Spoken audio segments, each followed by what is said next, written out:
I think we're live, and James was the first person on the screen, and yeah,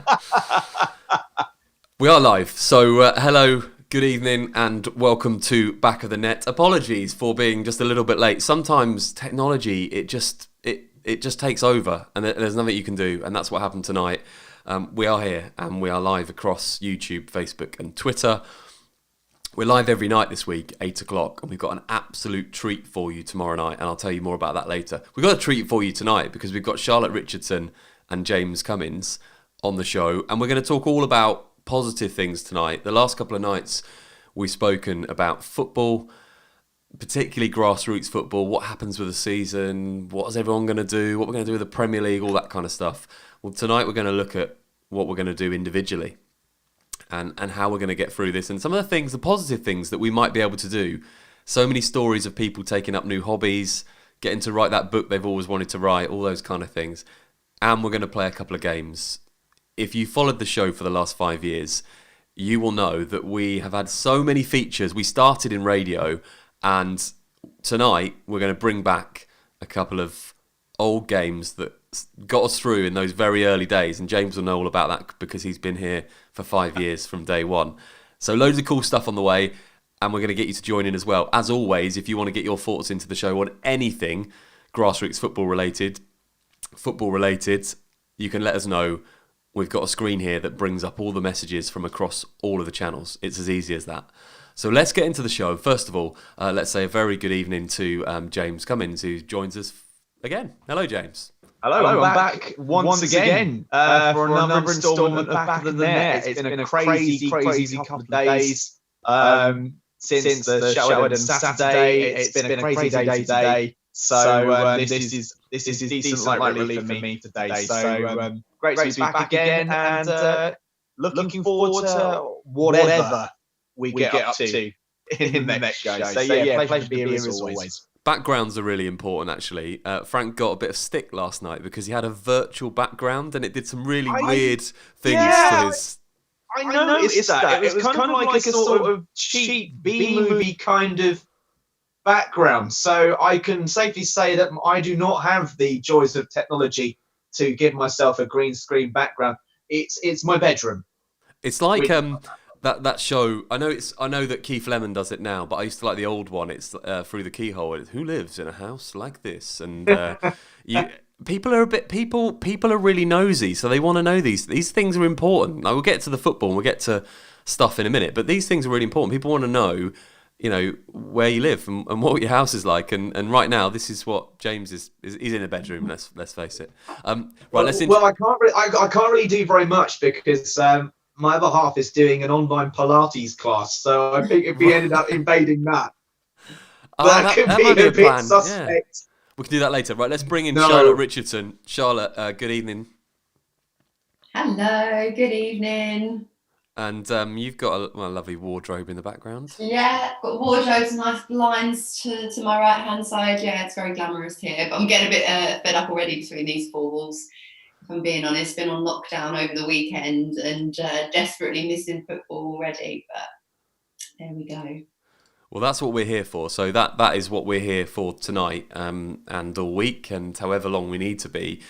Okay, so this evening we're going to talk about things that you've always wanted to do, and I know that it's in exceptional circumstances, and nobody wants to be in this situation, but we got to take positivity where we can take it. That's just the rules of life. So what can you do in the time that you've got now that maybe you couldn't do before? Football related, I've heard people having the most epic games of Football Manager and FIFA. Also studying up on reading football books that they've not read before, getting acquainted with different European leagues and different things like that. Away from football, we're also going to make some suggestions as well. You could write that book you've always wanted to write. You might get into reading. You might, I don't know. There's just so many things that you can do. That's what we're going to talk about tonight. And we've got a couple of really good games to play. So first of all, Charlotte, I'm going to go back to you because you said you're already fed up. What have you got in your mind that you might be able to do as a hobby that you've always wanted to do and you've never had the time? Well, I've been trying to break the days up with running. I really want to learn how to like running. Like, I know the benefit.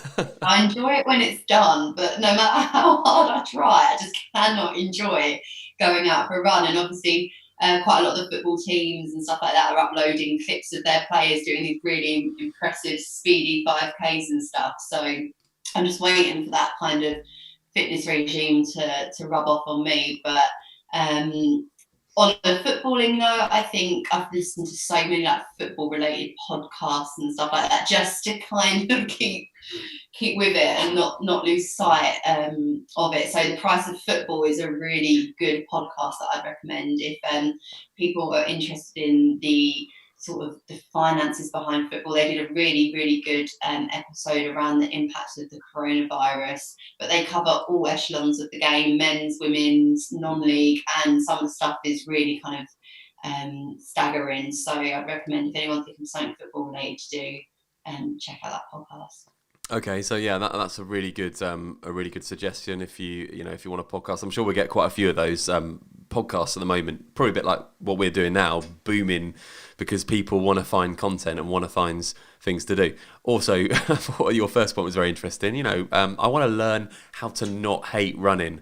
I think there's loads of people out there that have been forced into going for a run every night or every other night, however much you want to do it. And I bet there are so many people in the same boat as you that say, I just want to learn how to make this bearable. But maybe podcasts and music would be something that I'd recommend as well. If you get a good dance mix or whatever your tipple is in the music world, then that may make your time go a bit quicker. But certainly podcasts. I know a lot of people that run to podcasts that are not what you'd think as far as needing the motivation to run, but it's how they get through it. But we'll see if we can get somebody out there to help you with motivation. If anyone's maybe a fitness instructor, if anyone loves running and they've been doing loads of running, then get in touch and let us know how Charlotte can enjoy it a little bit more. James, what about you? What have you been doing? Since I've been in this scenario at the moment, I'm very lucky because I've got a very decent book collection here at home, and you know full well how much I love books, Ben. In general, my enthusiasm for buying books is almost worrying, really, much to the point where the majority of my living room is now like a de facto library as a result. So I've really enjoyed getting back in touch with the books that I've bought, and on a non-footballing level, on a non-sporting level, it's been great to read the collection that I have. The other thing that I've really enjoyed getting back in touch with, something which I loved when I was a lot younger, is, strange enough, is drawing. Okay, yeah. I used to draw a lot as a kid, and I used to love drawing transport-related stuff, so a lot of technical drawings from books, aircraft, trains, cars, bikes, and very much recently, I got back into drawing technical stuff of trains and aircraft, and I've got so many books here at home where I can look them up, and I thought to myself, this is a really, really good way to sort of unwind and switch off from the constant stories that we're having about COVID-19, the troubles that we're having. We shouldn't really forget them because we need to deal with what we're dealing with at the moment. But for a good 2 or 3 hours, it was a really much needed detox from everything else around us in the world, to just concentrate on the simple thing of having pencil, pen, and some paper. Yeah, there's something to draw with. Is amazing to have. There's something that is really to be said about getting away from technology, and not that we want you to do that for the next half an hour or so, but there is something to be said about that and how relaxing that might be. So we've had running, podcasting, drawing, reading. There's some. I'm sure there's ones that many people have thought about. Let us know. Get in touch with the show across social media. One of the other ways that you could maybe entertain yourself, maybe you could create a game. We're going to play a game now. It's one that I made up earlier, and you're basically against each other. So you can join in wherever you're watching. It's a football related game, obviously, because that's what we do. And what I've done is I've cobbled together some of the old games that we've played to make something new. So basically, this is how it's going to work. Play along wherever you are. So James, going to start with you. I'm going to give you. You need to guess the football club. That is the crux of the game. Is you guessing the football club, and you're going to hear a jingle which is going to tell you what you need to say about that football club. So, for example, not to give away the game, it might be kit colours first. You just need to give the answer, and then the next one comes along, and that's how it works. There's only 5 of them, and hopefully, you can get. You need to guess the answers for them. I think I said you need to guess the football club. You don't. I give you the football club. That's fine. You don't need to guess them. So, James, your football club is Sheffield United. So you need to work out how well you know Sheffield United Football Club. Are you ready for the challenge? Go on. Okay, here we go. Sheffield United Football Club, over to James. Ground name and location. Bramble Lane, Sheffield. What are your kit colours? Red and white stripes. Club manager. Chris Wilder. Club nickname. The Blades. An interesting fact about the club. They are in the town with the oldest registered football club in the world. Okay. That last one was almost impossible because I couldn't get all the facts for the football clubs I've chosen. I do have a random fact, actually. I do have a random fact about Sheffield United. They were the subject of a film called When Saturday Comes, with Sean Bean in it in 1997. Okay. Sheffield United is the club which he plays for. Brilliant. Well, I'll accept that answer as fine. You got all of them, yeah. So Sheffield United, obviously, ground was Bramble Lane. They're red and white, Chris Wilder, the Blades. And I had as an interesting fact that they were founded in 1889, 32 years after Sheffield Wednesday were founded. So the interesting fact there was the Sheffield Wednesday thing, not that they were founded, because every football club would be founded.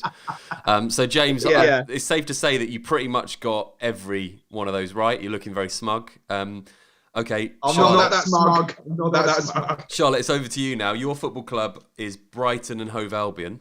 Okay. So are you ready for this? How They well? did really well. God, pressure's on. How well do you know Brighton? Here we go. Ground name and location. So it's at Amex Stadium. Okay, yeah, I'll accept that. Club manager.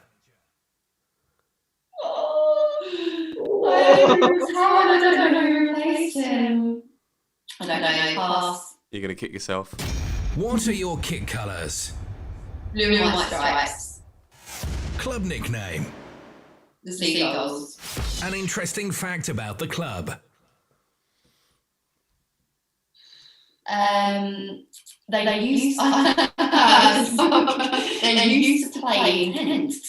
They used to play at Crystal Stadium, which is the home beginning of the club where I used to work. So while they were in the stadium developed, Sussex Bayside actually played in Kent. Wow. Okay, well, do you know what? I'll give you that. And they did. Yeah, they did actually do that. So you got that right.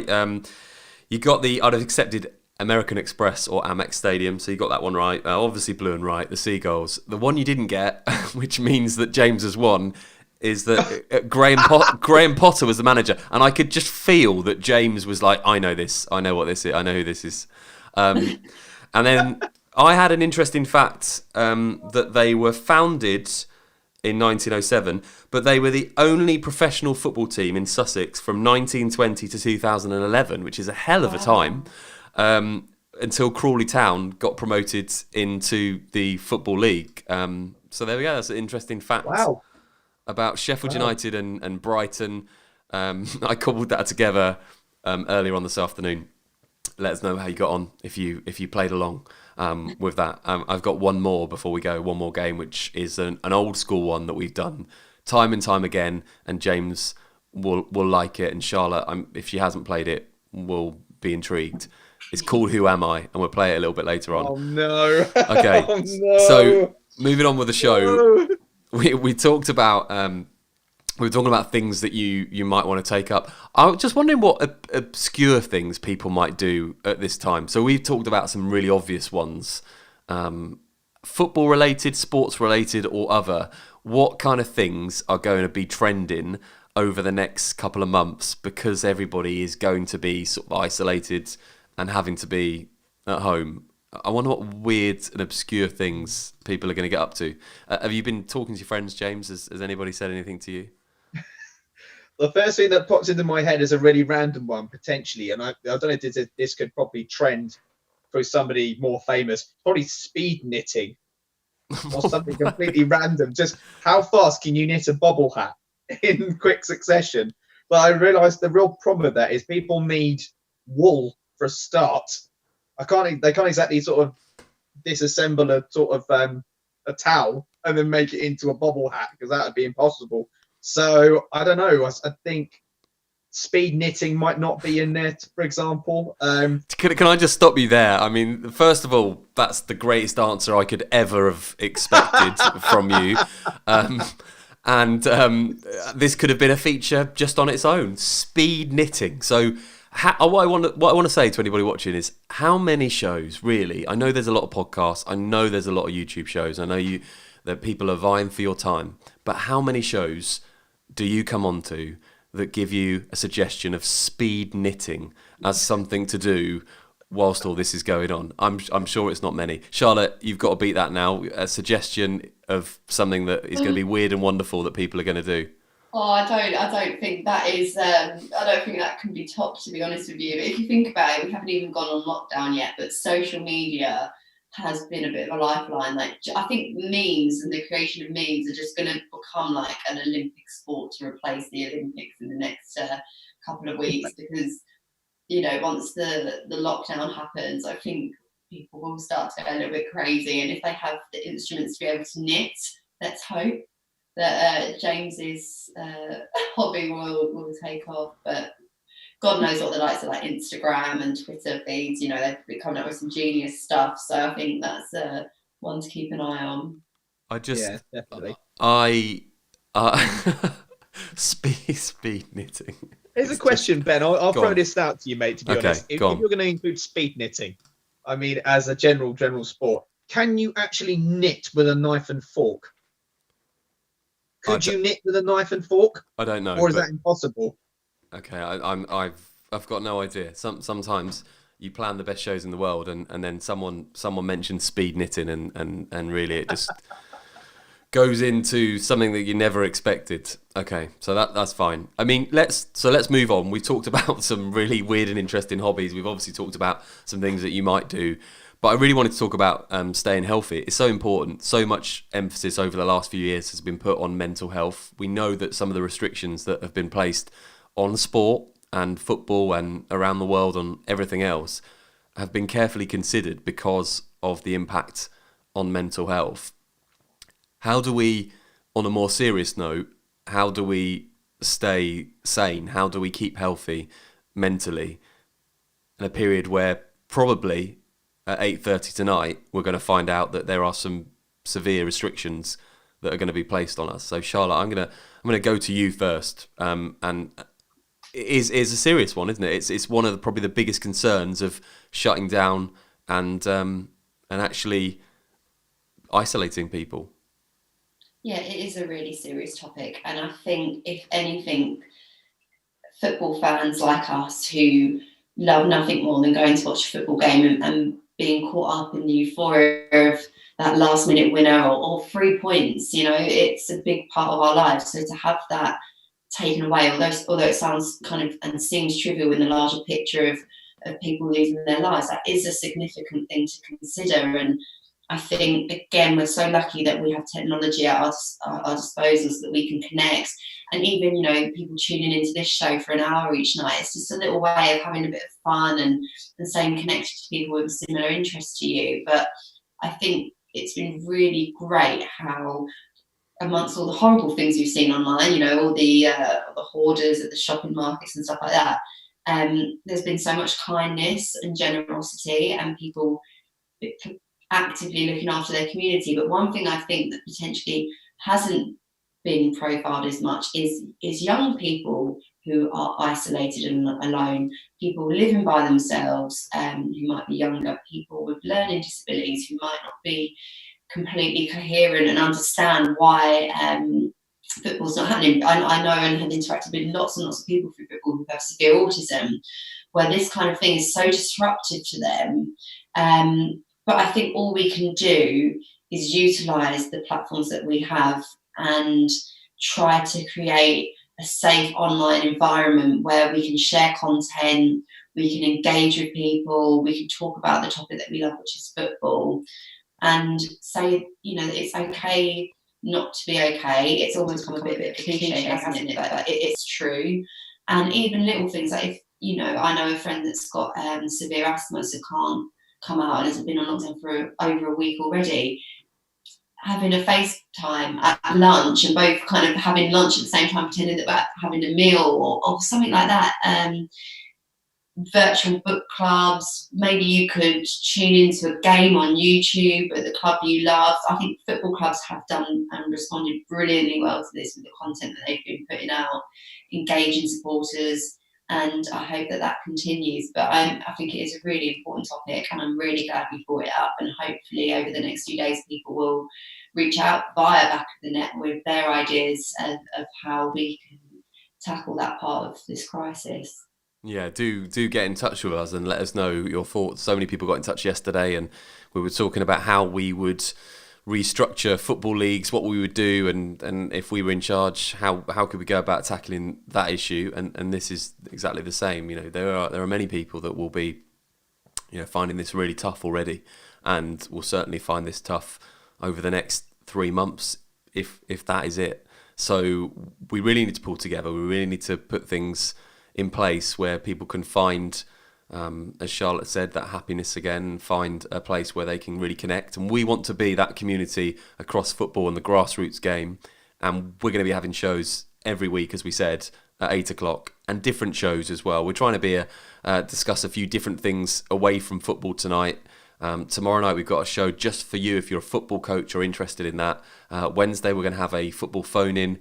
So we've got loads of things going on this week, and it's really important that you get in touch with us as well. We want to know how you're feeling about sport and football and just being at home, and if there's a place where you need to go and just say, look, I'm feeling alone. I need to chat to somebody. I want my comments and views heard, and I want to engage with something. Then that's what we're here for, and that's what we're going to do. We've got a great team, and we really want to be that community for you at a really difficult time.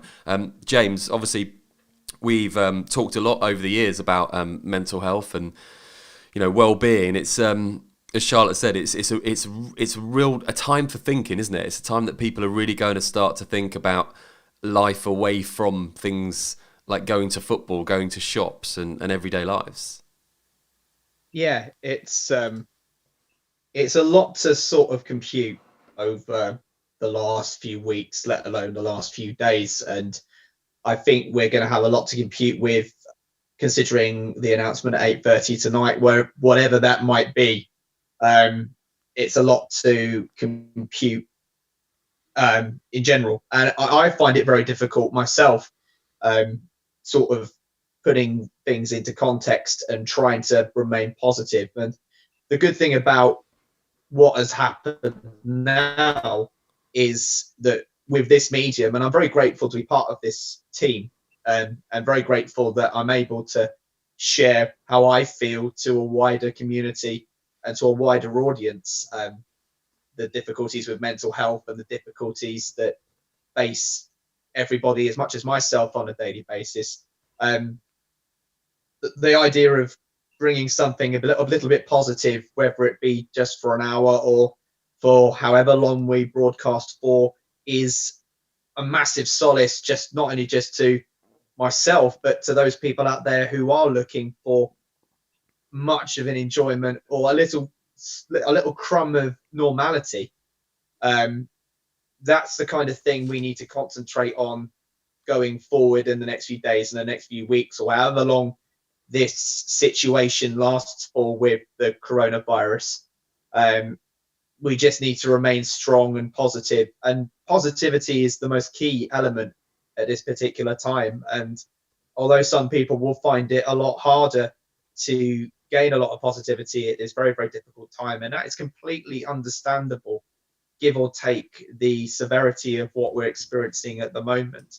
But like I said on the other show on Saturday, we need to take everything one step at a time and take everything in small individual chunks and lumps, and making a structure which is ideal for us or ideal for the individual person at this particular time. So I find what we're doing at the moment is wonderful for social media and absolutely superb for on a mental health level, because it allows us to sort of open up and branch out into stuff which we don't really talk about in a wider domain. But in a situation like we are now, it is a comforter that we can sort of band together and be together as a team and actually look forward with a more positive mindset. And for those people who are struggling with mental health or struggling at this really difficult time, that they have got an avenue where they can at least open their opinions up and actually be honest and actually seek help in those people that actually want to help them. So yeah, and there's a lot of positives to look forward from this.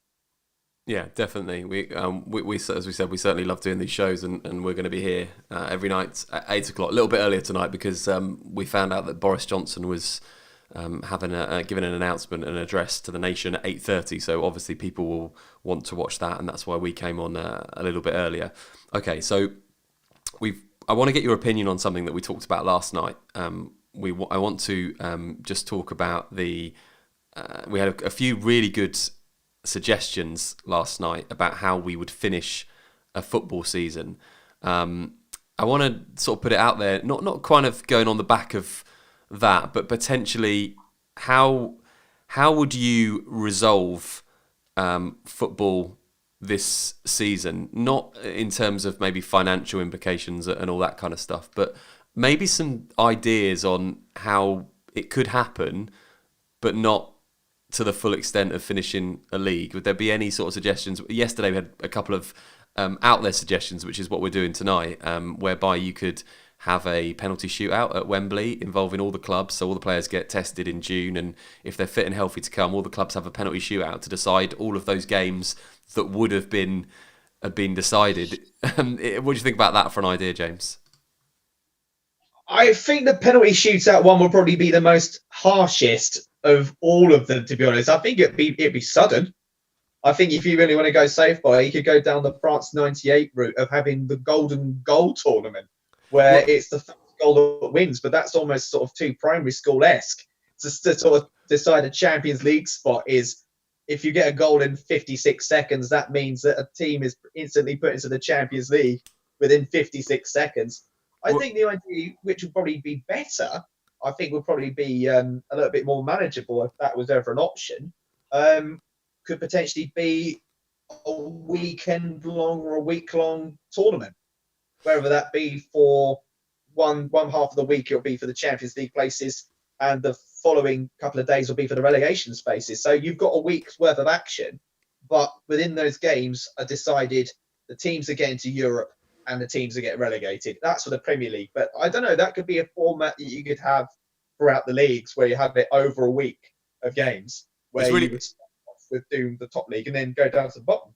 It's really interesting, this, because we went down a serious route last night of talking about this, and there are so many forum podcast articles that you read about how the season may finish, what can they do, which months, how they're going to play it, what's the impact of next season, all those kind of things. And I know that we'll come back to it in future shows because it's such a big topic. But tonight, going on the theme of trying to be positive and maybe slightly jovial, because we all need to do that as well, that idea of, like James said, golden goal, a penalty shootout where you go and it's on 1 or 2 days, and literally all the remaining fixtures are decided by penalty shootouts. I can't ever see it happening. But interestingly, I put that to Frank last night. Would you rather, a lot of people have suggested finishing the season now, just as it is. Would you rather do that or have a penalty shootout? Now, I'm pretty sure that most clubs at the bottom would go with a penalty shootout, Charlotte, wouldn't they? Rather than just saying season's finished now. Oh, yeah, definitely so. I mean, God, that would be hilarious, wouldn't it? Imagine that, like penalties, and especially at non-league level, it would definitely level the playing field out, wouldn't it? But the thing is that, I mean, I don't want to make it so serious, but the thing that's really challenging is, particularly at like non-league, I can't see there being any other option than just avoiding the season. Because when you begin to, it's just so tricky, so tricky. So maybe just one big day out. One thing I love about non-league football, and I think credit to the FA for this, is the way you almost have a bit of a non-league weekend around the FA Trophy and the FA Vase finals at Wembley. It's been such a rubbish time. Is there some kind of way, like you say, if the season from particularly step 3 and below gets voided, is there a way of giving every league in the country over the summer their big day out at Wembley, where you do maybe like a mini tournament style thing, something like that, and then every supporter gets their big day out at Wembley at the summer when it's safe? But even then, to be honest with you, without sounding too serious, I don't think Wembley's going to be open for a very long time. But something like that, if we're able to think and dream big, every league that's in a certain step where the season's voided gets a day out at Wembley, cheap tickets for kids or something. I don't know, but I'm so glad I'm not the one that has to make that call. I put this question to Frank last night, and I want to revisit it. And it was, if you had to choose, would you rather call this season null and void, or finish it now? I guess that those choices are going to be made by somebody, and have a massive impact on this season, or have an impact on next year. Because one of the things I suggested last night was, let's finish this season whatever happens, because the lawsuits and the finances and the spin-offs of not finishing the season are massive at probably both ends of the game. So the Premier League and the Championship, and also in non-league. But if you then said next season, okay, we're going to finish this season, it's going to take us till December, we're just not going to have a season next year. We might have one kind of cup and that's it. And Frank was really dismissive on it and said, no, you could never, ever do that. But what, James, if you had to choose between finishing this season and really not having a season next year, or calling this season null and void and starting the new season in October, which one do you think people would go for, and which one would you go for? Oh God, that's a very tough question. I think it would be extremely unfair to null and void the season off, because then the achievements of the clubs who have got to where they are, I think it'd be a travesty. If you're a Liverpool fan and they were going to null and void it, I think you'd be chucking the TV out of the nearest window, let alone have the nearest riot. I don't know. It's a really difficult question to actually answer in that respect. With regard to starting the season again, I would probably say it would be more beneficial to actually have a shorter season in the following year. So the games that we would have would basically carry on to where they would end. So however many games we've got, we would finish off at a certain point. And I would go as far as basically having a break. So I would actually continue the season as it was to the end of the season, whenever it will end, have an elongated break, maybe going into winter and starting the season again in January. Because if you continue the season on, you will get rid of the backlog of games and the legal paperwork on top of it. If you have an extra long buffer where football doesn't continue, it will be a breathing period for clubs both on and off the pitch to recover from what we're experiencing right now. The main objective right now is to return a little bit of normality into people's lives. That would be continuing games from where they left off from and ending the season outright. Then after that, you can concentrate on restoring the clubs, bringing the clubs back up to some kind of remnants, or near enough remnants to what they were before this virus began in this country and around the world. And then once you've had that period of calm and quiet and rebuilding, if you can say, you could even say that La Ligue will go on a 3-month hiatus after the season has been completed. Then in January, you can start the season again as a half season. And from that, you can say that the cups are postponed for a year and the league is a priority. And then from that, when you go into 2021, you can start on a clean slate from the summer onwards. So that's a viable option you could have. That would be my personal suggestion. So a bit of half and half, really. So yeah, you'll go for a shortened season next season. But would that, Charlotte, would that wash with the clubs though? Would people accept it? I know that we have to accept things. I think it's a really good point, and obviously it's a topic I've spoken a lot about and thought a lot about. For me, there's an argument, isn't there, about the integrity of the competition from every level and the integrity of the sport. And for me, the integrity of football outweighs the integrity of the competition. So for me, whatever the decision is, it has got to be with a financial package that looks after the whole football pyramid. At the moment, it seems it's very much tunnel vision on the Premier League, and whatever the Premier League does, the rest of the pyramid is going to follow suit. It's so difficult as well. My instinct is that a sort of extended 2019 into 2021 season is the fairest thing to do. That way, finishing this season, I feel like there's an opportunity as well with obviously the Euros being pushed back. That maybe we can capitalise in the same way that the Africa Cup of Nations takes place. I don't know whether the Euros are going to be exactly the same time of year. But what I think this period of time should be used to do is to reflect on football as a whole. And by that I mean, it's something that we've spoken about on Back of the Net previously, is the sheer volume of games and competitions in football. To me, it borders now on excessive. And I'm sure any Isthmian League player or manager could do without the Velocity Trophy, could do without their county FA Cup. And I'm just being devil's advocate here, but maybe we do need to look either at league sizing or the geographical makeup of the English football pyramid, because I think it was on a bit of an overdrive anyway. But when you have situations like this and you're thinking, where are the games going to go when there's such a volume of competition and such a volume of clubs, and we're looking as well at keeping football clubs afloat, if the league pyramids, particularly at the lower level, kind of step 4, if they were better regionalised, you'd get bigger crowds, clubs wouldn't have to fork out as much for travel expenses. But my instinct is, as time goes on, it's going to be all about the Premier League, it's going to be all about broadcasting rights. We will see games happen behind closed doors because that is going to be the way to satisfy the broadcasters. They've got a nation sat at home in their living room.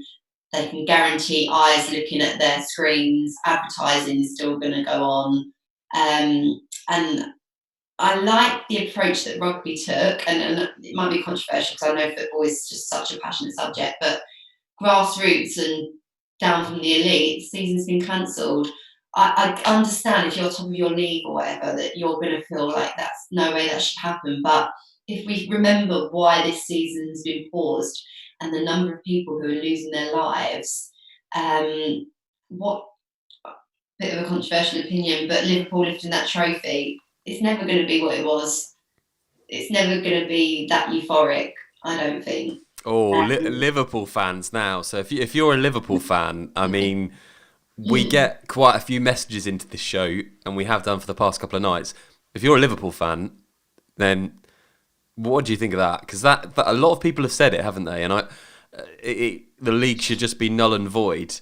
But I mean, I like your point. I take your point, Charlotte. I think that actually, what kind of it has already taken away the celebration of Liverpool fans. James, what I'm going to ask you on the back of that is, if it wasn't so, if Liverpool weren't so far ahead and it was a lot closer between the clubs at the top and we didn't know who was going to win the league, it was one of 3 clubs and it was really tight, would it be easier to just null and void this season? Yeah, I think it would be. I actually think it would be a lot more simpler to actually null and void the season, because there's no, there would be no outright winner. out of the 3 if they're in that position.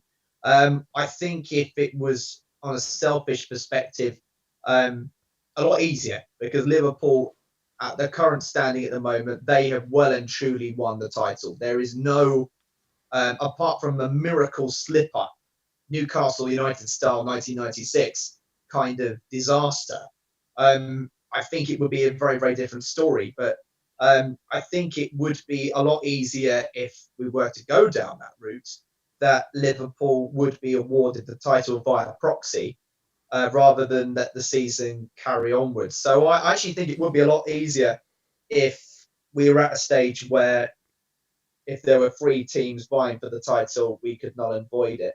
It would be much, much easier. But with Liverpool being the title contenders, and they've effectively won the league, I think everybody's known that they won the league outright. And I completely agree with what Charlotte said. The actual winning the title now pales into insignificance. It's now got to a point where there are more important things in life than 90 minutes on a football pitch. There are people who are in real dire situation and in dire circumstances around the world, not just in this country, which have been affected by this awful virus. So Liverpool fans should take some comfort that they were the best team of this season. They were the outright team this season. But they need to also understand that there is a greater situation around us apart from winning the Premiership trophy.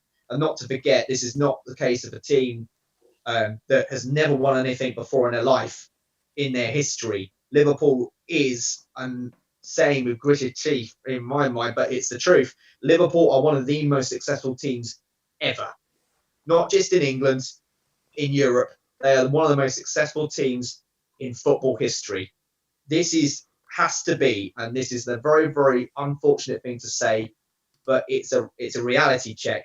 This is one championship that they have to accept has been won in this circumstance. That's the underlying point of view. Liverpool, Liverpool, I will just finish with this. Liverpool have got a great team. They've got a great manager. It's not that they can't do this again.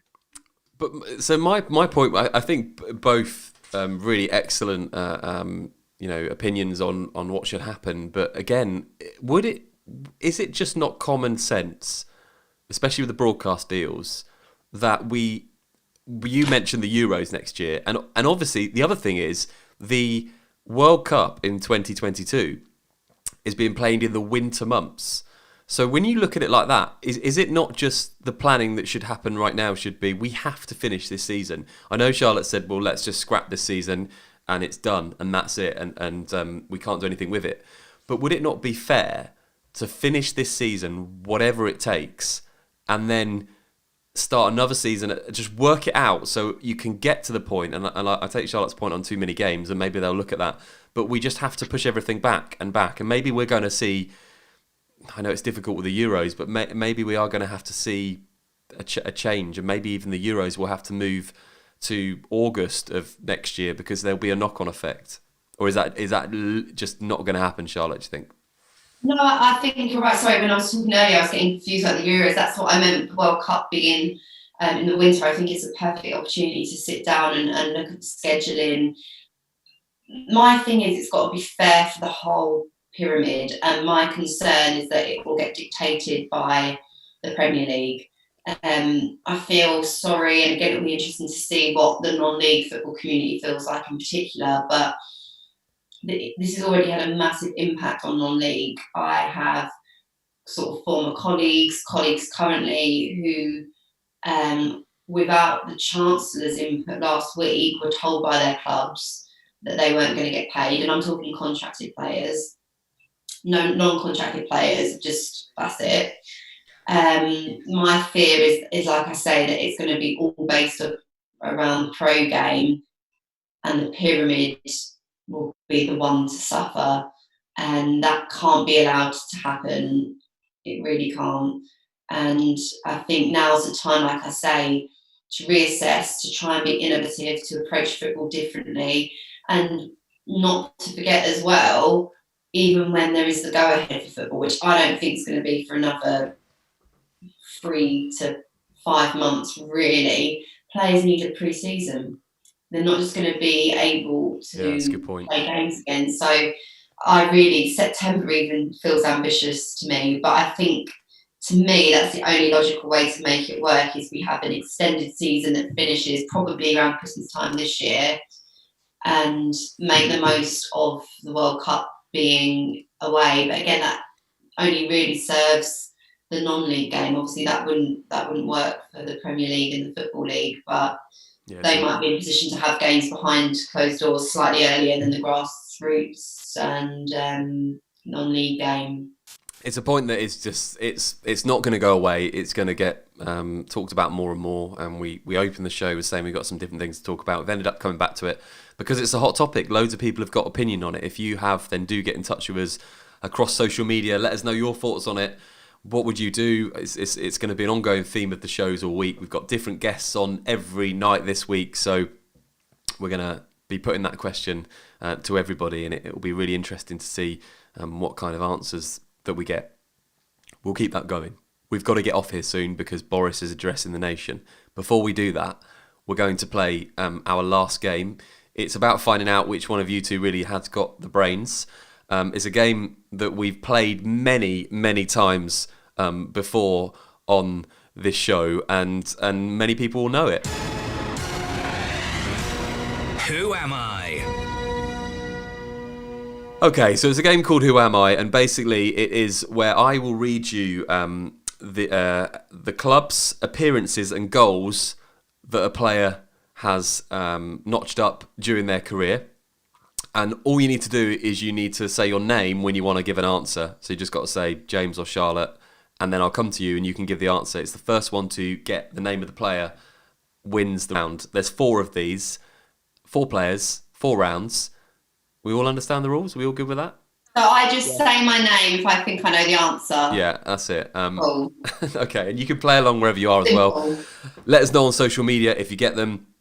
So 4 players, I'm going to give you the clubs they played for in order, and I'm going to give you their appearances for that club and their goals, and you've got to guess which player they are. It's called Who Am I? We played it 5 years ago when we started this show, so it's only fitting that we bring it back right now. Okay, so we need to get serious. Right, the first player tonight. Let us know how you get on at home. I was born on the 11th of January in 1993. I started my professional career with 1 appearance for Manchester United. I had loan spells with Leicester City and Derby County, and Blackburn Rovers, and Burnley. I then made 90 appearances for Burnley before moving to Everton in 2017, where I've currently made 76 appearances. James? Is it Michael Keane? It is Michael Keane, yeah, you got it right, it's Michael Keane. There you go. First one to James. Yes. Did you have any idea, Charlotte? No. I'm going to get schooled in this game, honestly. Okay, so that was the first one tonight. Let's move on to the second one. We'll see if Charlotte can do any better. Let us know how you get on at home. Right, so I was born on the 14th of December 1979. I started my professional career in 1996 with Liverpool, where I made 216 appearances and I scored 118 goals. In 2004, I moved from Liverpool to Real Madrid, where I made 36 appearances and scored 13 goals. James. I think Michael Owen. Did you know that, Charlotte? James has got it. Yeah. James, you said Michael Owen. Yeah. Okay, brilliant. Don't know why you... Yeah, okay, brilliant. That's great. So James gets that. So it's 2-0 to James. Charlotte, don't you just love this game? This is brilliant, isn't it? Oh, God, yeah, brilliant. Okay, so let's do number 3. Play along with me. Let us know how you're getting on. Okay, I was born on the 17th of August, 1977. I started my career in 1994 With Monaco, I had 105 appearances. I scored 20 goals for Monaco. In 1999, I moved to Juventus, where I made 16 appearances and scored 3 goals. All right, hang on, James. Yeah, go on then. Go for it. Oh, I've just shafted this. I think I've got it totally wrong. Is it Thierry Henry? No, you're right. It is Thierry Henry. It's Yes. obviously went on to make 254 appearances for Arsenal, scoring 174 goals. Barcelona, New York Red Bulls, loan spell back with Arsenal as well. Come on, Charlotte. We need. I know, this has been like a whole league game. I'm sure I would have been a lot more proficient. Okay, I think that you're going to get this one. So this is the last one tonight of Fingers crossed. of Who Am I? Maybe we'll just mute James's mic. Okay. Hey. I was born on the 10th of April 1986. I started my professional career at Anderlecht in 2003, where I made 73 appearances. I scored 5 goals. I then moved to Hamburger in 2006. I was there till 2008. I made 29 appearances and scored 1 goal. Before, in 2008, I moved to Manchester City. Charlotte, Go on, Charlotte. this is my favourite player. Oh, well, former player. It's Vincent Kompany. It is Vincent Kompany! Yeah! I bet you James knew that. You're such a good sport, James. I am. You've got to get one at least. Consolation goal. So James, you would have got it from Man City when I said 265 appearances. Then obviously Anderlecht as well. Straight from Hamburg. Did you? I look at him. From Hamburg. The thing is, like, Anderlecht to Hamburg. He was actually, I think he was a midfielder actually when he was at Hamburg, and then when he went to Man City, he developed himself as a world-class centre back. We're gonna do more of these. I absolutely love Who Am I, and James has actually got a reputation on this show over the last few years for being blooming good at it. So it'll be interesting to see if we can get someone that will take him on. But the official scores were 3-1. I remember Adam being very good at the game. Adam was extremely good at the game in the past. He was much better than I was. He actually would just get the dates and then get the player. I'm like, how on earth did you get that? He was my equal, if not much better. Listen to him, Charlotte. I know. You wait till next time. I bow down to his superiority on this front. No. Okay, so we'll play some more Who Am I later on in the week. We've got loads planned, as we said. Tomorrow is a very, very special show. It's a brand new show that we are going to release to you. And it's all about football coaching. So if you're a football coach, tomorrow night is a must-watch from 8 o'clock. We're going to start our new show called Coach's Corner. And it is for you as a coach to learn more about the game, to put on sessions wherever you coach across the grassroots game, in non-league, in the Football League. We have a top FA coach, and we also have a football manager on tomorrow night. Our very own Peter Augustine and Frank Wilson will be on at 8 o'clock. And it's just a really unique look at grassroots football and how you would coach a football session, relating it to the Premier League. I'm sure you're going to find it really interesting. I can't wait to do that show tomorrow. And then on Wednesday, we're going to have a football call-in. So loads more going on this week. All that remains now, before we go and get our dinner and listen to Boris, is just to say a big thank you to James Cummins and Charlotte Richardson. No problem. It's been really nice to have a chat. And like I say, I hope anyone listening, particularly around the conversation on mental health, that's the most important thing to get across, is that platforms like this and channels like this can be a really good outlet for people. So I hope everyone takes care and stays safe. Thank you, Charlotte. And James, you're back on, you're next back on Friday, aren't you? Yes, I am. I can't wait for that already. I just want to say, likewise with what Charlotte's just said, we're here. And thank you so much to everyone who has tuned in, and especially on the mental health front, that we hope that this has brought a little bit of normality and a bit of fun and frivolity into your life. So until next time, take care, and we'll see you very soon. Yeah, thank you very much to Charlotte Richardson and James Cummins, and thank you so much for watching the show tonight. We're loving doing this every night. We're going to be here every night for as long as we are needed, and we've got so much to discuss. See you tomorrow. Brand new show called Coach's Corner with myself, Peter Organ.